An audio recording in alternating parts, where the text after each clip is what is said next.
नमस्कार। ज़िंदगी सुपरफास्ट में आप सभी का बहुत बहुत स्वागत, वंदन, अभिनंदन। तो सुनते हैं मुंशी प्रेमचंद जी की कहानी कप्तान साहब। जगत सिंह को स्कूल जाना कुनैन खाने या मछली का तेल पीने से कम अप्रिय न था। वह सैलानी आवारा घुमक्कड़ युवक था। कभी अमरूद के बागों की ओर निकल जाता और अमरूदों के साथ माली की गालियां बड़े शौक से खाता। कभी दरिया की सैर करता और मल्लाहों की डोंगियों में बैठकर उस पार के देहातों में निकल जाता। गालियाँ खाने में उसे मज़ा आता था। गालियाँ खाने का कोई अवसर वह हाथ से न जाने देता।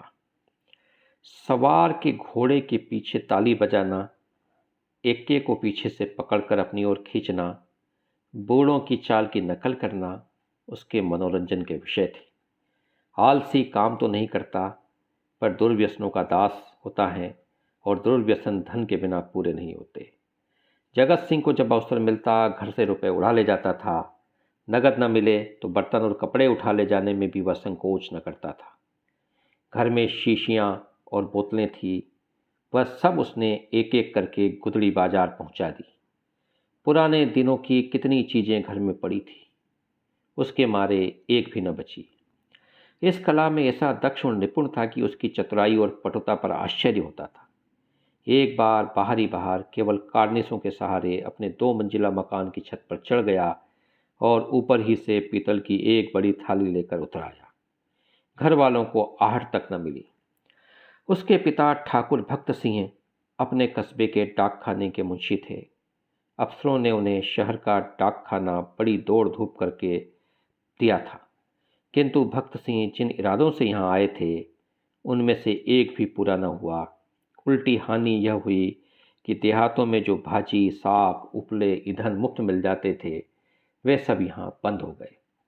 यहाँ सबसे पुराना घराव था, न किसी को दबा सकते थे न सता सकते थे। इस दुरावस्था में जगत सिंह की हथलपकियाँ बहुत अखरती। उन्होंने कितनी ही बार उसे बड़ी निर्दयता से पीटा। जगत सिंह भीमकाय होने पर भी चुपके से मार खा लिया करता था। अगर वह अपने पिता के हाथ पकड़ लेता तो वह हिल भी न सकते थे, पर जगत सिंह इतना सीना जोड़ न था। हाँ, मारपीट घुड़की धमकी किसी का भी उस पर कोई असर न होता था। जगत सिंह जो ही घर में कदम रखता चारों ओर से कांव कांव मच जाती। माँ दूर दूर करके दौड़ती, बहनें गालियां देने लगती, मानो घर में कोई सांड घुस आया हो। घर वाले उसकी सूरत से भी जलते थे। इन तिरस्कारों ने उसे निर्लज्ज बना दिया था। कष्टों के ज्ञान से वह निर्द्वंद सा हो गया था। जहाँ नींद आ जाती वहीं पड़ा रहता, जो कुछ मिल जाता वही खा लेता। जो घर वाले उसको की चोर कला के गुप्त साधनों का ज्ञान हो जाता था वे उससे चौकन्ने हो जाते थे। यहाँ तक कि एक बार पूरे महीने भर तक वह उसकी दाल न गली। चरस वाले के कई रुपये उसके ऊपर चढ़ गए। गांजे वालों ने धुआंधार तकाजे करने शुरू कर दिए। हलवाई कड़वी बातें सुनाने लगा। बेचारे जगत का निकलना मुश्किल हो गया। रात दिन ताक झांक में रहता, पर घात न मिलती थी। आखिर एक दिन बिल्ली के भाग से छींका टूटा। भक्त सिंह दोपहर को डाकखाने में चले तो एक बीमा रजिस्ट्री जेब में डाल ली। कौन जाने कौन हरकारा या डाकिया शरारत कर जाए, किंतु घर आए तो लिफाफे को अचकन की जेब से निकालने की सुधि न रही। जगत सिंह तो ताक लगाए हुए था ही। पैसे के लोभ में जेब टटोली तो लिफाफा मिल गया। उस पर कई आने के टिकट लगे थे। वह कई बार टिकट चुराकर आधे दामों पर बेच चुका था। चट लिफाफा उड़ा दिया। यदि उसे मालूम होता कि उसमें नोट हैं तो कदाचित वह न छूता, लेकिन जब उसने लिफाफा फाड़ डाला और उसमें से नोट निकल पड़े तो वह बड़े संकट में पड़ गया। वह फटा हुआ लिफाफा गला फाड़कर उसके दुष्कृत्य को धिक्कारने लगा। उसकी दशा उस शिकारी की सी हो गई जो चिड़ियों का शिकार करने जाए और अनजान में किसी आदमी पर निशाना मार दे। उसके मन में पश्चाताप था, लज्जा थी, दुख था, पर उसे भूल का दंड सहने की शक्ति न थी। उसने नोट लिफाफे में रख दिए और बाहर चला गया। गर्मी के दिन थे। दोपहर को सारा घर सो रहा था, पर जगत की आंखों में नींद न थी। आज उसकी बुरी तरह कुंदी होगी, उसमें संदेह न था। उसका घर पर रहना ठीक नहीं। 10-5 दिन के लिए उसे कहीं खिसक जाना चाहिए। तब तक लोगों का क्रोध शांत हो जाएगा, लेकिन कहीं दूर गए बिना काम न चलेगा। बस्ती में वह क्रोध दिन तक अज्ञातवास में नहीं रह सकता। क्रोध न कोई जरूर ही उसका पता देगा और वह पकड़ लिया जाएगा। दूर जाने के लिए कुछ न कुछ खर्च तो उसके पास होना ही चाहिए। क्यों न वह लिफाफे में से एक नोट निकाल ले। यह तो मालूम हो ही जाएगा कि उसी ने लिफाफा फाड़ा है, तो फिर एक नोट निकाल लेने में क्या हानि है। दादा के पास रुपए तो है ही, झक मार कर दे देंगे। यह सोचकर उसने 10 रुपये का एक नोट उड़ा लिया, मगर उसी वक्त उसके मन में एक नई कल्पना का प्रादुर्भाव हुआ। अगर ये सब रुपए लेकर किसी दूसरे शहर में कोई दुकान खोले तो बड़ा मज़ा हो जाएगा। फिर एक एक पैसे के लिए उसे क्यों किसी के यहाँ चोरी करनी पड़े। कुछ दिनों में वह बहुत सा रुपया जमा करके घर आ जाएगा और लोगों को चकित कर देगा। उसने लिफाफे को फिर निकाला। उसमें कुल 200 रुपये के नोट थे। 200 में दूध की दुकान खूब चल सकती है। आखिर मुरारी की दुकान में 2-4 कड़ाव और 2-4 पीतल के थालों के सिवा और है ही क्या।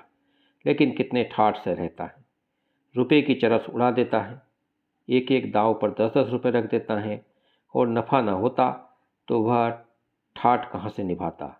इस आनंद कल्पना में वह इतना मग्न हुआ कि उसका मन उसके काबू से बाहर हो गया, जैसे प्रवाह में किसी के पांव उखड़ जाएं और वह लहरों में बह जाए। उसी दिन शाम को वह बम्बई चल दिया। दूसरे दिन मुंशी भक्त सिंह पर गबन का मुकदमा दायर हो गया।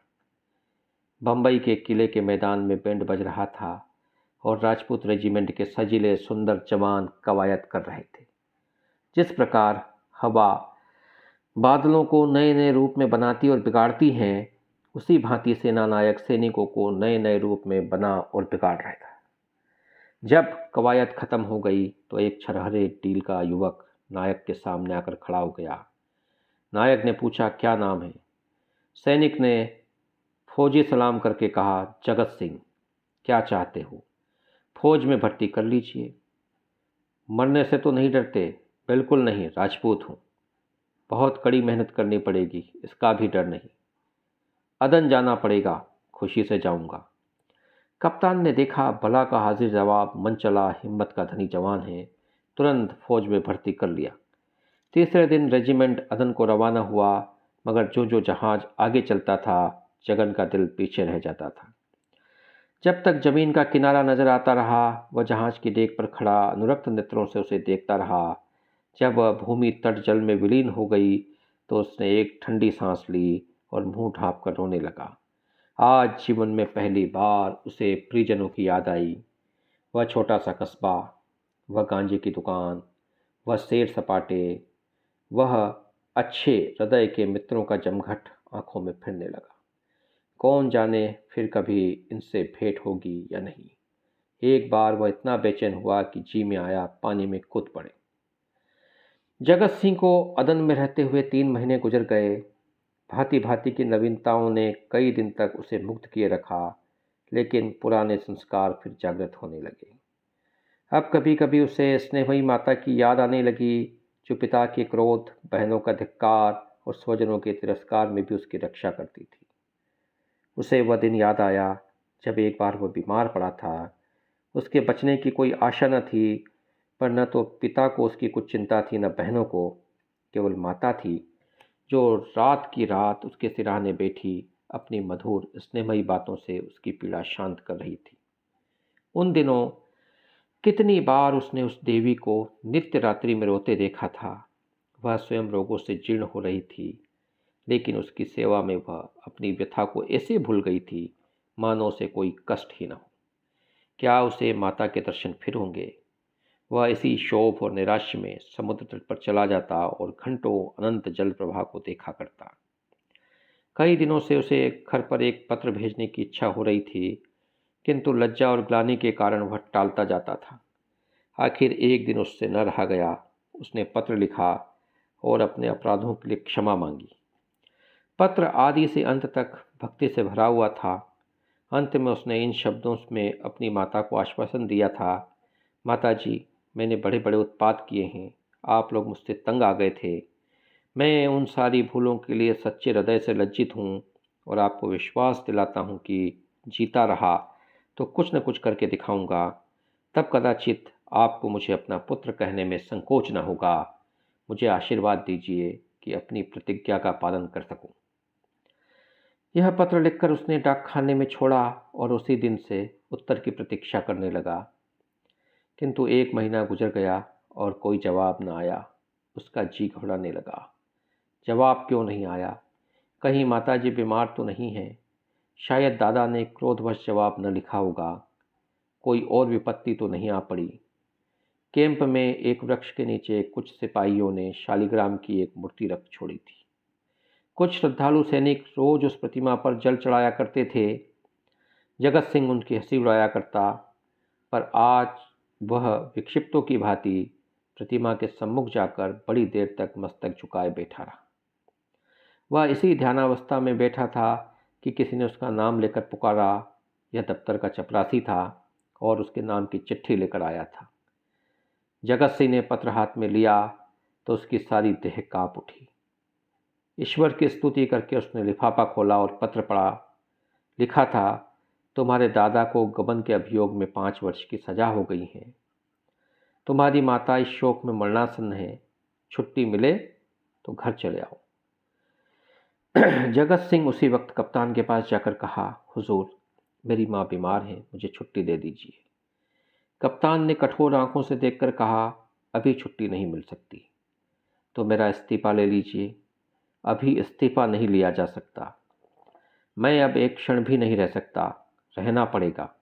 तुम लोगों को बहुत जल्द लाम पर जाना पड़ेगा। लड़ाई छिड़ गई, तब मैं घर नहीं जाऊंगा। हम लोग कब तक यहाँ से जाएंगे? बहुत जल्द, 2 ही या 4 दिनों में। 4 वर्ष बीत गए। कैप्टन जगत सिंह का सा योद्धा उस रेजिमेंट में नहीं है। कठिन अवस्थाओं में उसका साहस और भी उत्तेजित हो जाता था। जिस मुहिम में उसकी हिम्मत जवाब दे जाती थी, उसे सर करना उसी का काम था। हल्ले और धावे में वह सदैव आगे रहता था। उसकी त्योरियों पर कभी मेल नहीं आता। उसके साथ ही वह इतना विनम्र, इतना गंभीर, इतना प्रसन्न चित्त है कि सारे अफसर और मातहत उसकी बड़ाई करते हैं। उसका पुनर्जीवन हो गया है। उस पर अफसरों को इतना विश्वास है कि अब वे प्रत्येक विषय पर उससे परामर्श करते हैं। जिससे पूछिए वही वीर जगत सिंह की विरुदावली सुना देगा। कैसे उसने जर्मनों की मैगजीन में आग लगाई, कैसे अपने कप्तान की मशीन गनों की मार से निकाला, कैसे अपने एक माथत सिपाही को कंधे पर लेकर निकल आया। ऐसा जान पड़ता है उसे अपने प्राणों का मोह नहीं, मानो वह काल को खोजता फिरता हो। लेकिन नित्य रात्रि के समय जब जगत सिंह को अवकाश मिलता है, वह अपनी छोलदारी में अकेले बैठकर घर वालों को याद कर लिया करता है। 2-4 आंसू की बूंदें अवश्य गिरा देता है। वह प्रतिमास अपने वेतन का बड़ा भाग घर भेज देता है और ऐसा कोई सप्ताह नहीं जाता कि वह अपने माता को पत्र न लिखता हो। सबसे बड़ी चिंता उसे अपने पिता की है, जो आज उसी के दुष्कर्मों के कारण कारावास की यातना झेल रहे हैं। हाय, वह कौन दिन होगा जबकि वह उनके चरणों पर सिर रखकर अपना अपराध क्षमा कराएगा और वह उसके सिर पर हाथ रखकर आशीर्वाद देंगे।